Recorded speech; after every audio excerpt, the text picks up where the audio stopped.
All right, good day and welcome, a very big welcome to everyone to this conversation today on the 0% customer. Does the pandemic punch lead to drier F&B times ahead in Asia?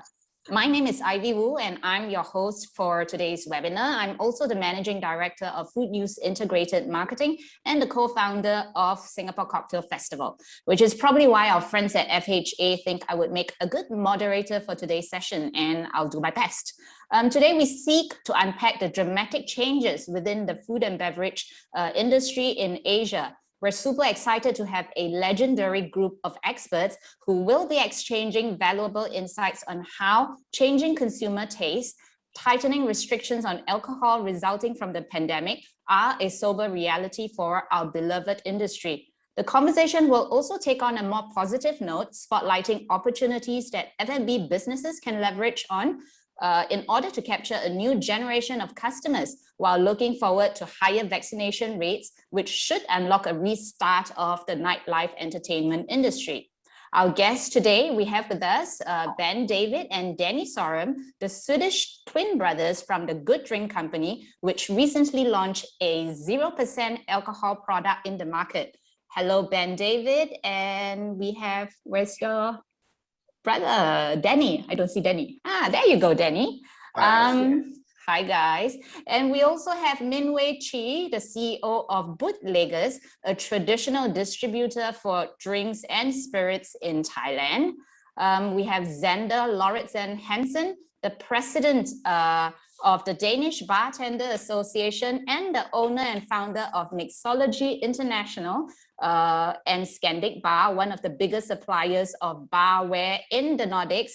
And last but not least, we have Colin Chia, owner of award-winning cocktail bar Nutmeg and Clove, and an active committee member with the Singapore Cocktail Bar Association. Thank you so much for joining us today, guys. Before we start and go into the topic, maybe a quick hello around the table to our audience. Perhaps we'll start with Colin. Hi everyone, this is Colin. I am representing Singapore Cocktail Bar Association and also the co-founder of Nutmeg and Clove Singapore, Find the Locker Room Bangkok and the Bangkok Bar Show. Really excited to share some views with everyone in this session. Thank you, Colin. Let's move on to Danny. A quick hello from Danny. Oh, sorry. That's you, yes. Didn't hear you there. Hi, my name is Danny Sorum. I'm one of the co-founders of Pushers Craft Non-Alcoholic Brews and the hospitality consultant service by Sorum. So yeah, we'll give you a little bit of our take on the non-alcoholic drink scene and trends today. Great, thank you, Danny. Really excited. How about Ben David? A quick hello from you. Hi, how's it going, guys? Ben David here, and yeah, also part of the Pushers team. Previously spent a couple of decades in the bar industry, cocktails focused.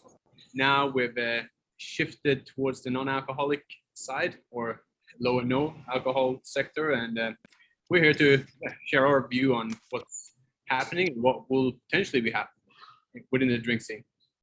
Great, thank you, Ben. And let's move on to Zander. Hi guys, my name is Zander Lauritsen Hansen.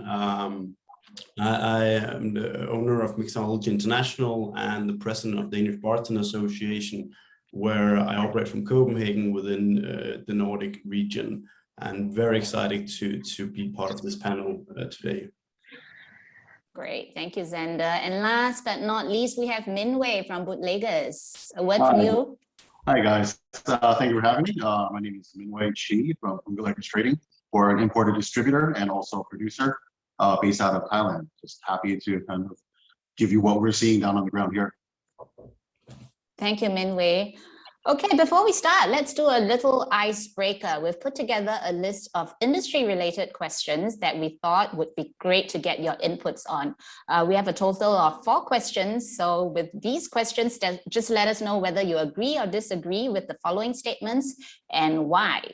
So the first statement, bars have changed forever. Let's start with Minwei. What are your thoughts on this? Agree, disagree, and why?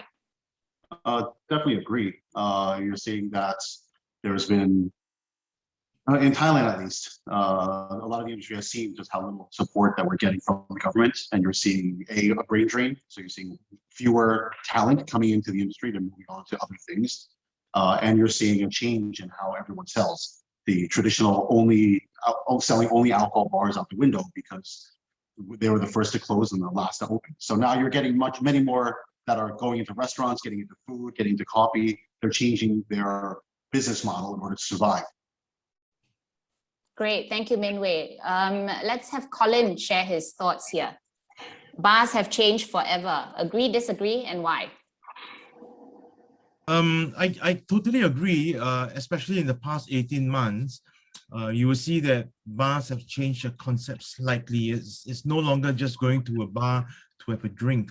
I think bars have to be more creative and creating more than just a drinks program, but also a relevant food program now that bars only or beverage only venues are no longer allowed in Singapore, at least for the time being. So bars have to change from being a bar to a food and beverage establishment, which is back to basics. You know, back in the olden days, you need to have food, you need to have drinks, you know, and this actually makes a lot of bars step up and be more creative to stay in business, just like Nutmeg and Clove. You know, we got to introduce a food program moving to a new venue, and it has changed forever. Just that we need to prepare ourselves for another lockdown, which means we need to have takeaway cocktails, takeaway mocktails, coffee programs, and there's much more to anticipate so that we are well prepared for anything that happen, you know, in the next 6 months or 1 year. Great, and Colin, Nutmeg just celebrated its anniversary as well. Congratulations. Thank you very much. 7 years. I have no idea why I got into this business, but you know, there must be a reason. Well done. Maybe we can try and find out why later down the line. Let's move on to Zenda. Bars have changed forever. Agree, disagree, and why? I actually disagree. Bars always change. COVID has accelerated something, but bars always change. A bar 10 years ago isn't the same bar today. COVID has increased the demand for pre-batch cocktails, low proof, but it was already happening. So bars has changed forever, but they have done that for 100 years. So COVID has changed the landscape, but I wouldn't say it has changed because bars have to be fluent and adaptive. I love that perspective. So it's really from your perspective, bars are forever changing. So not really bars have changed forever, right? Yeah, you see, when social media came, bars had to adapt. When laws changed, they had to adapt. So when something new happened, they need to change. So they will change, but they adapt to what is coming from the outside. So COVID has changed everything, but bars will adapt. Thank you, Sander. That's great. I do want to move on to the second question, and I think the second question is very apt for Danny and Ben David. Economy brands will do better than premium brands moving forward. Agree, disagree, and why? Let's start with Ben. I disagree, I would say.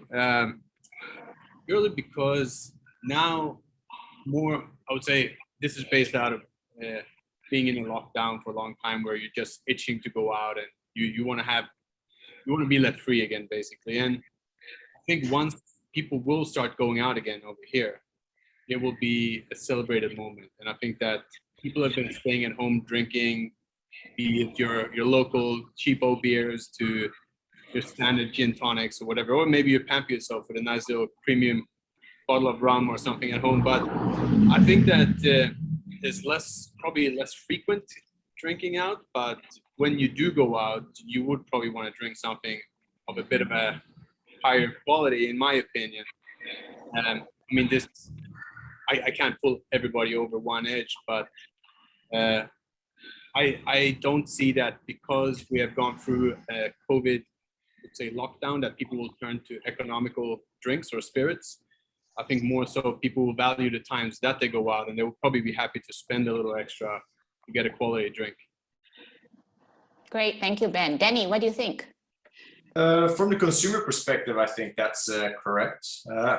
If you don't go out as frequently, you probably will spend a little bit more when you do go up, but from an operator's perspective, I think they'll probably be a little bit more creative with their menus to make up for lost time, so to say. So maybe the cocktails will be a little bit more price conscious when they put together the recipes, but yeah, time will tell. Great, thank you, Danny. Minwei, what do you think from an Asia perspective? I think I mean, from a consumer standpoint, if you're talking about pure retail, you're seeing stratification.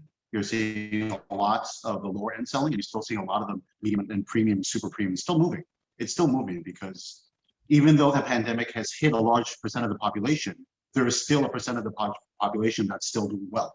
You know, people that sell the masks, that sell the gloves, that, I mean, the pandemic has hurt our industry overall, but if you're looking at it as a country perspective, as all overall businesses, there's still other businesses doing well, and there's still people there spending a good amount of money. Even if you look at the sales, the increase in sales in the US in the last basically year and a half, 2 years, you're seeing that higher priced items are selling faster, are selling more, and having a boom, which I believe will translate as soon as we kind of leave the lockdown restrictions here in Asia.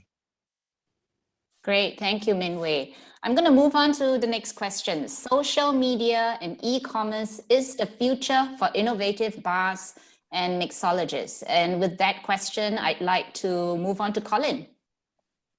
Agree, disagree, and why?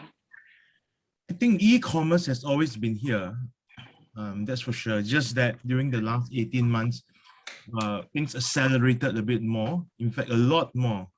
Bars can't open, restaurants can't open. The only way to sell, to make revenue, is to have e-commerce platform. And I would say that it's a good thing. The bright side of the pandemic is that many of us have learned how to launch an e-commerce website, e-commerce platform. And I think you'll be here to stay because consumers, based on my research on our distribution company and our restaurants and the bar business, even though dine-in is allowed now, there are consumers who are still ordering online deliveries and takeaway, especially in today's climate where only 5 people can enjoy food and drinks in the restaurant.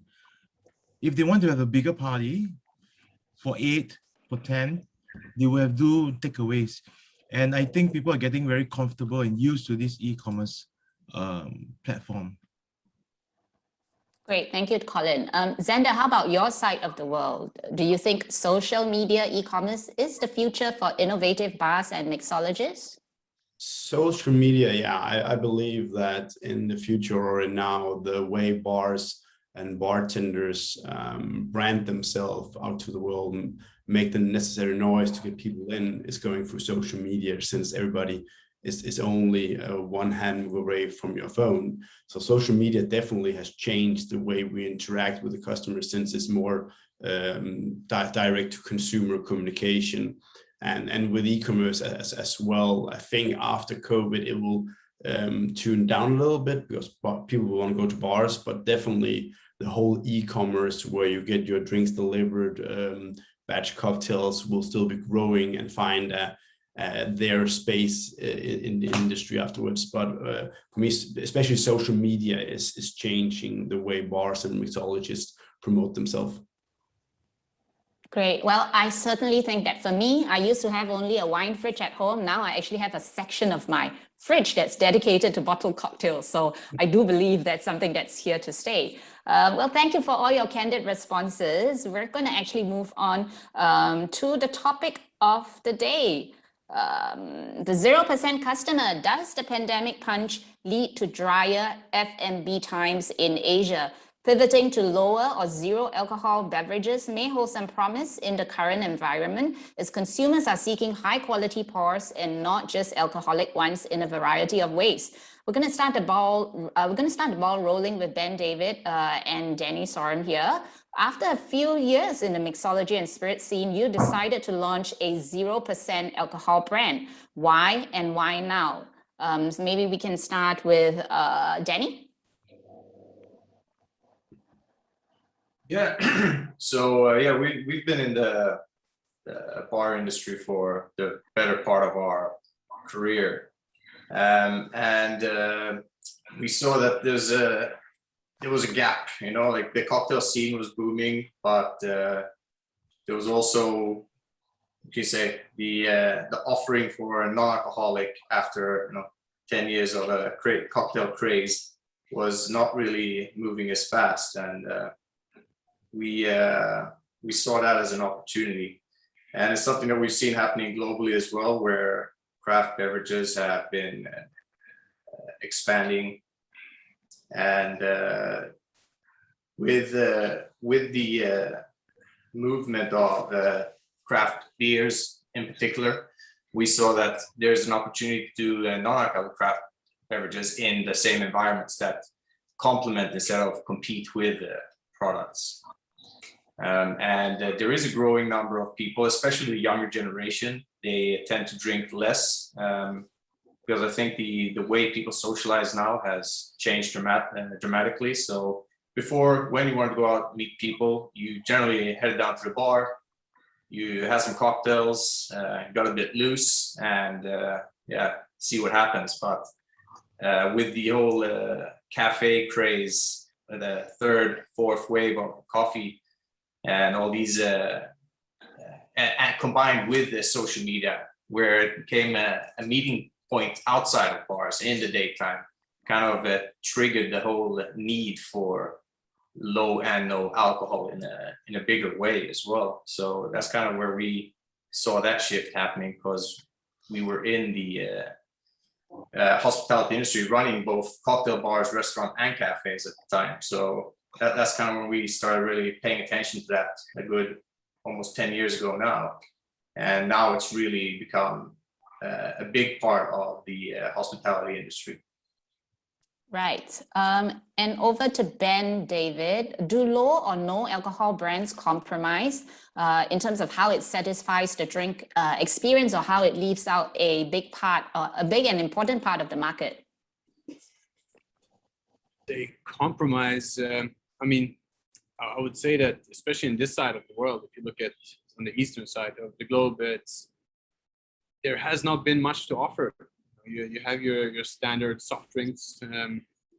If you compare to what's happening in the West, in terms of, like Danny just mentioned, some of the biggest craft beer brands, they're coming out. If you look at, like in Denmark, you've got Mikkeller, and they're doing fantastic non-alcoholic products. They have specific ranges for the non-alcoholic, but they package it and they market it, they promote it the same way as a craft beer. And I think that is set to not compromise the experience if you're in a social situation or if you're home. So I think on that side, we've seen that it's not just a shift in a trend, but it's also comes down to people's education a little bit. On people starting to realize maybe that drinking alcohol might not be great if you do that 3-4 days a week, especially the younger generation who are a bit more savvy and get all their information online instantly and see what's happening around the world. And we noticed, not just through our outlets that we used to own and operate, but also through a lot of events. We used to travel around the world actually to do specifically beverage or cocktail related events. And when we were doing fashion related events, we noticed that people in their young 20s, even though we've spent a few hours on the flight getting in there, preparing weeks in advance to execute this amazing, I would say, multinational fashion brand, where they're creating amazing cocktails, but you have people who are just asking for non-alcoholic drinks. And you can see that, yeah, from their early 20s up, that there is just a big demand. People don't want to drink alcohol. They want to have the same experience. They want to be in the same social setting. But there is that, I would say, that demand for something that may be just lower, but also no alcohol. So that's something that we just, we've been following it, and we kind of pivoted into that industry a few years actually before COVID happened. And it just happened to be that it's suitable now when alcohol bans are here. Sure, it's in our favor, but we're not just jumping on this as a temporary fad. We see this actually expanding and moving forward to give people premium choices when it comes to having a non-alcoholic beverage. Great, thank you, Ben David. I actually have one more question, but in the essence of time, I'm going to move on to Min Wei first, and hopefully I can come back to that later. And we're going to shift the conversation a little bit. And Min Wei, I'm going to chat with you next. The F&B industry in Thailand, which you are a part of, is going through a really difficult time right now. We know that restrictions are slowly easing in, but I do want to take the time to give a special shout out to our friends in Thailand. Remember, the only way to look is up. We're keeping you in our thoughts, and we look forward to the return of Thailand's very vibrant F&B scene, which we all love very, very much. Min Wei, with that, what has COVID meant for traditional drink distributors like yourself over the last 18 to 20 months? Well, it's hard to maintain a business when it's been very difficult. It's been very difficult. The government has basically banned all on-trade sales for alcohol for the 8 of the last 9 months. With the on-trade versus off-trade percentages being 80 to 20 or 90 to 10, just selling off-trade isn't enough for most distributors and importers to survive. So everyone's kind of gone into lockdown mode and just cut back on absolutely everything and just put into hibernation, waiting for when we can reopen. It's been tough. It's not a great situation, but everyone's hoping for a V-shaped recovery, seeing how well the Phuket Sandbox program has worked. The Samui program seems to be working pretty well also, and they seem to want to push that program, expand it out to Chiang Mai, Hua Hin, Pattaya, and try to get travelers back into Thailand, which was the lifeblood for the F&B industry here.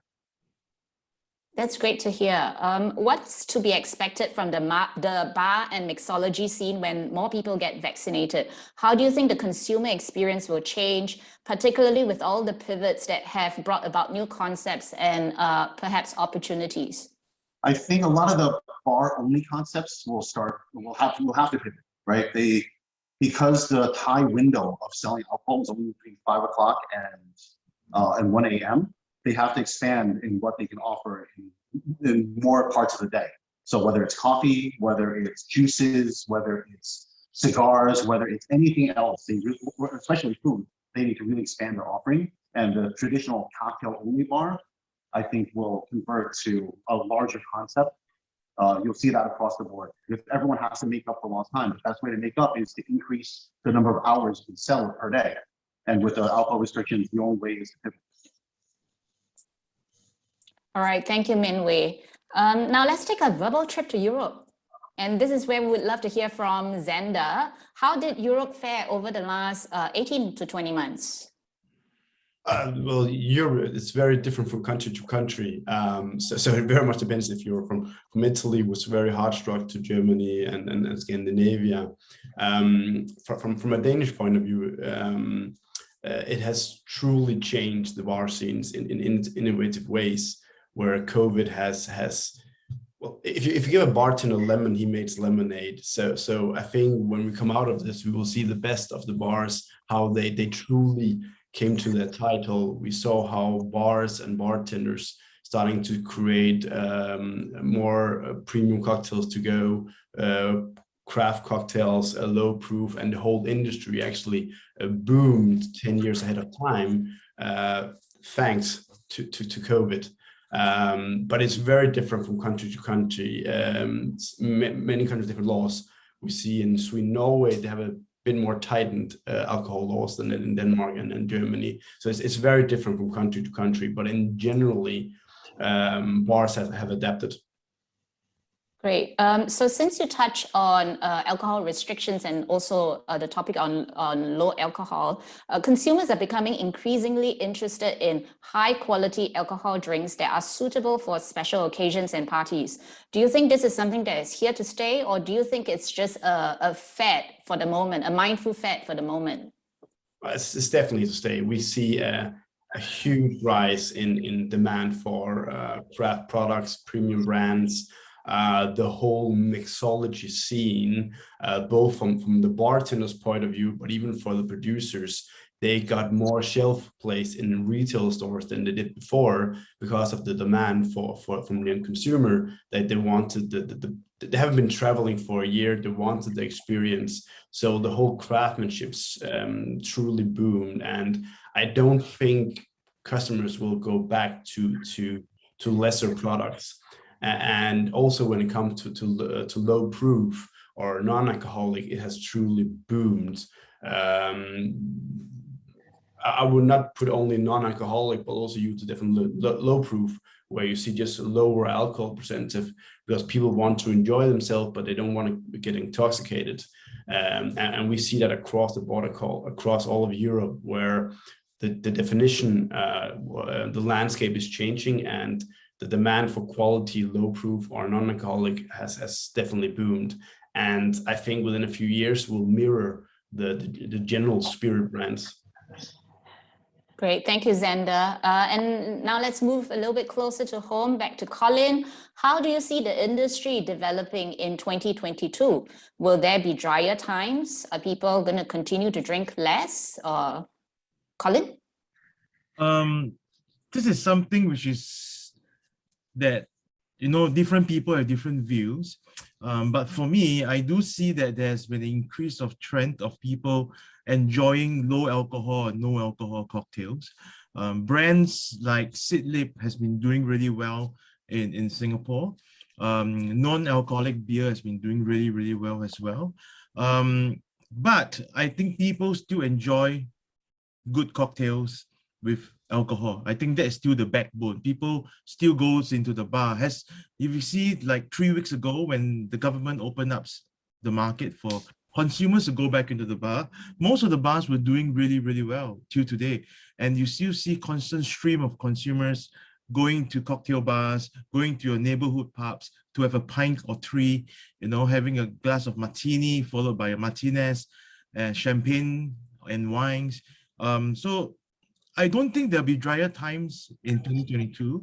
In fact, I think all these restrictions has built out in our consumers so much that they are craving to come back out and really have a good time.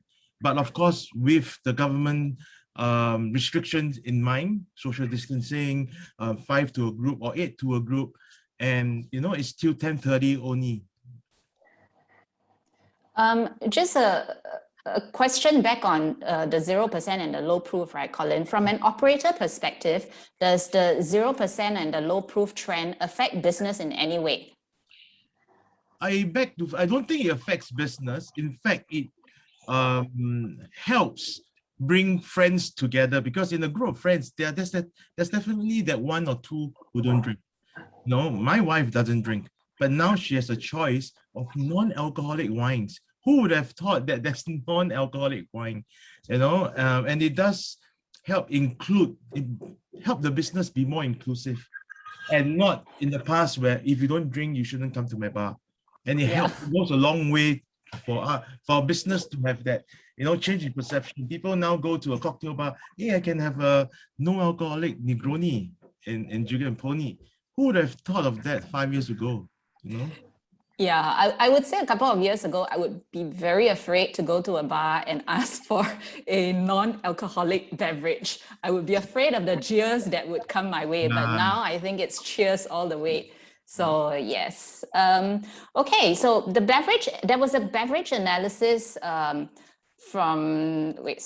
Beverage analysis firm IWSR recently released a report assessing the performance of no or low alcohol beverages categories in 10 key markets, including Australia, Brazil, Canada, France, Germany, Japan, South Africa, Spain, UK, and US. Collectively, these countries make up 75% of the global consumption of no and low alcohol beverages according to IWSR data. Overall, no alcohol is outpacing the low alcohol segment.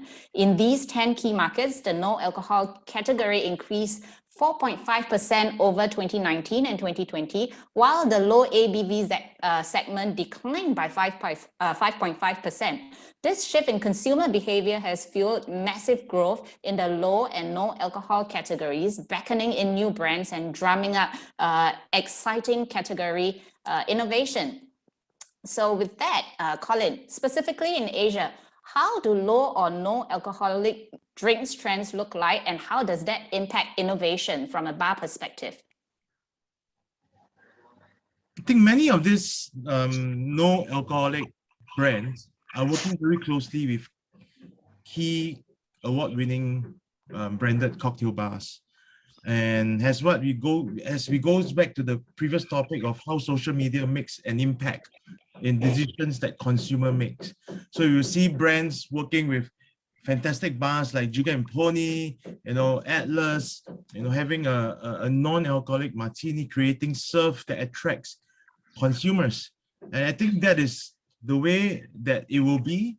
And it's a smart move as well, So having fantastic photography, key messages, working with award-winning bartenders, and brings back to our message that the bars are being inclusive. So award-winning bartenders are endorsing these products, right? So it makes a lot of difference from a consumer perspective. Wow, if Atlas is serving a non-alcoholic fantastic martini, or Drier and Pony is serving a non-alcoholic old-fashioned, and it must be good.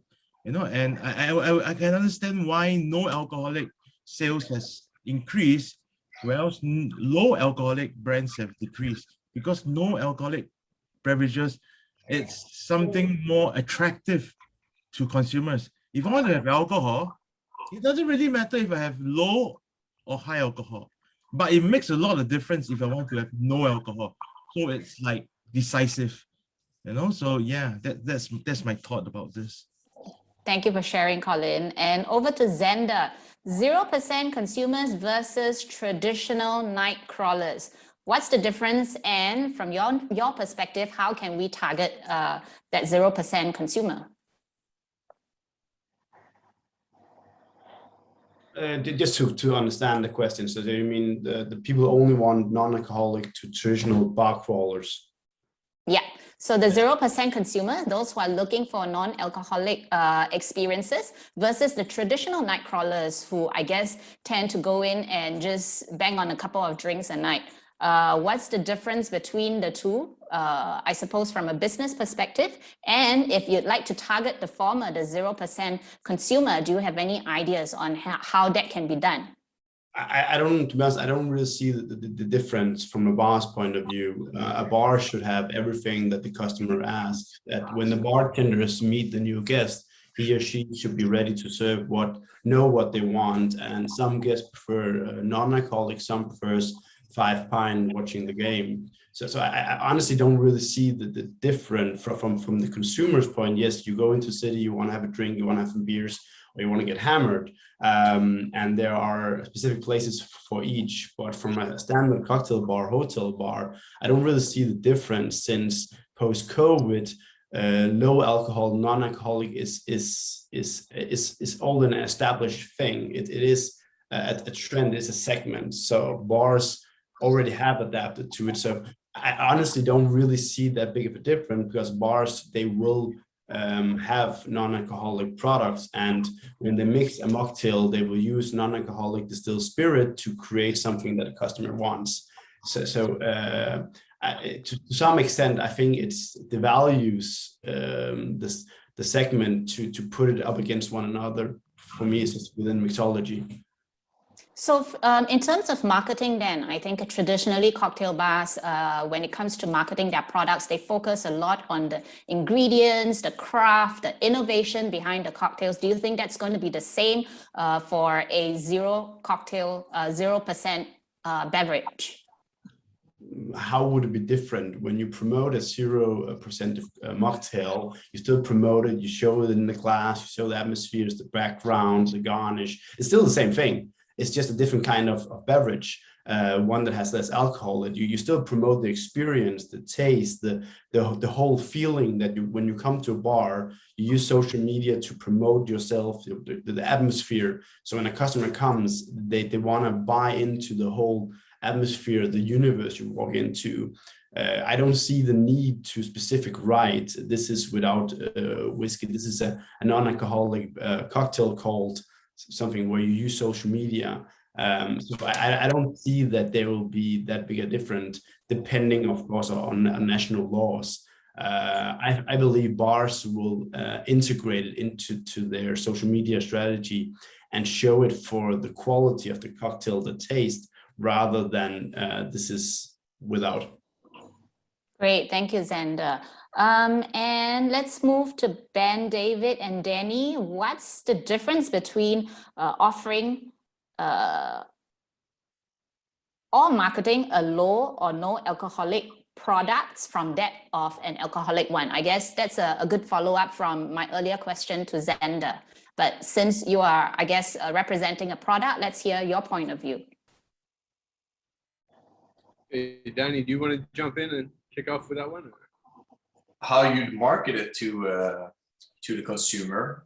I mean, if you're talking in a bar setting, then yeah, I think Sander explained it quite well. But yeah, in Bangkok we have a little bit of a different landscape, especially when it comes to no or low alcohol spirits. They're basically non-existent. And if we do bring them in, the taxes on them and everything are very, very high, so that they kind of outprice themselves before they become a viable everyday product. So when you promote, I'd say your venue to the no alcohol consumer, I think you do it in a similar way as you promote any restaurant. It's just the atmosphere, it's the social aspect, along with, of course, whatever products that fit into their category you have. But it's more, I think it's more the experience you can really market here. Is it a challenge for you from a product owner perspective? Is it a challenge for you to promote a premium non-alcoholic pour to a bar? No, it's not a challenge to promote it, but again, we don't have non-alcoholic spirits here per se, so it would just be mocktails created out of whatever we can get our hands on. So we don't have that brand affiliation, so we can't say, okay, we've got this amazing non-alcoholic gin from this or that brand. And so our talking points are a little bit more basic, so it's not something that you necessarily go out and like flex about. You kind of, yes, we have these, we do them very well, but that's not the reason we want you to come here. We want you to come here because of the atmosphere, like the experience you can have in our bar. Okay, great. Thank you so much. And let's move on to Min Wei. And we're coming towards the end of the session. I think in terms of timing, we are probably just right. So let's move on to Min Wei. The topic of drier F&B times also mean that our industry professionals could be impacted. From a job security perspective, do you believe that F&B professionals will return to the industry, and will they see their jobs as secure? I mean, from Thailand, from the perspective of Thailand, probably not. I mean, we've had a considerable amount of brain drain of either expats leaving the Thai market, or you have local bartenders that have been working for the last 9 months. I literally just spoke to someone the other day that is now a shrimp farmer down south because he realized that the government doesn't really care about his industry. He was a great bartender, but he just doesn't believe that there's a future here. Now, Thailand always had a problem to begin with for bartenders from both like females entering the business and males staying in the business because it had a very negative reputation. That was changing in the last 3 to 4 years. That with the different competitions, awards that were out there, it was being viewed. It was starting to change to be viewed as a legitimate career choice. But then with the pandemic, when the pandemic hit, the government hasn't done anything to support the workers or the companies, and the bartenders don't feel that love. So they're finding, we're going to do something else. We're going to do something else that's more secure. Right. I mean, I certainly hope for the best. I really hope for the best for the talents in your industry, because we all know that Thailand has some of the best hospitality, and you guys display some of the best hospitality in the region. So with that, I do have a final open question to all speakers. What's a strategy that the industry can look to stay strong during these unprecedented times? Can we start with Colin? I think there's no hard strategy to brace ourselves for what's going to come. Or is there another variant out there, or is the market is going to close again? But what I can say is the past 18 months has taught us, as bar operators or F&B entrepreneurs, a very important lesson is that we need to be prepared for the worst. So we have actually learned a fantastic lesson. Part of the Singapore Cocktail Bar Association is to help cocktail bars in need. And through what they're going through, we have also learned how to manage them and how to face pandemics or face disasters, and we just got to be prepared. Now we know that at any point of time, dining in might be banned. So what do? We have a plan B, a fantastic takeaway food menu, delivery menu, fantastic bottled cocktails program, or even move into cold brews, coffees, non-alcoholic beverages. I give you an example. Nutmeg and Clove, in the last non-dining in, we call it the phase 2, heightened alert phase 2. The highest volume of product that we sold was our cold Horlicks. Now, Horlicks is a non-alcoholic malted beverage, a sweet beverage, something like hot chocolate. We sold about 300 over bottles during the 3 weeks that we were closed. And in second place, the highest volume of bottled cocktail that we sold was only like 80 bottles. So these are something that we learn.